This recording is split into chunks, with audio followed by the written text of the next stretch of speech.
Welcome to Penrose Learning, where we make understanding easy. You start by confirming prerequisites: WSL2 or a POSIX shell on Windows, admin privileges, and a reachable SOCKS 5 proxy. Next, obtain Proxychains ng source or a compatible pre-built binary and install dependencies. This is why a POSIX environment matters. Proxychains uses Unix-style libraries. Once done, build or place the binary into a path location and create a working directory for configs. Make sure to record the proxy address and any username, password now so you won't interrupt the next steps. You now edit the Proxychains configuration file to define behavior and targets. First, enable proxy DNS to avoid DNS leaks, then set chain policy to dynamic or strict, depending on whether you want sequential or fallback routing.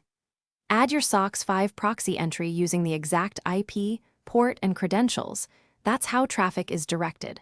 Once configured, test parsing by running Proxychains in dry run or verbose mode so you can see connection attempts.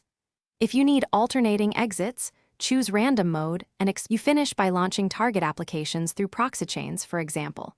Proxychains curl http://example. conv. Observe verbose output to confirm SOCKS handshake and DNS resolution. That tells you how traffic flows. If connections fail, first test proxy reachability with Telnet or NC, then check Windows Firewall or WSL network bridging. One key troubleshooting tip: if DNS still leaks or lookup errors occur, enable proxy DNS and rerun as admin. Often the issue is the wrong proxy type or missing credentials, so correct and retry.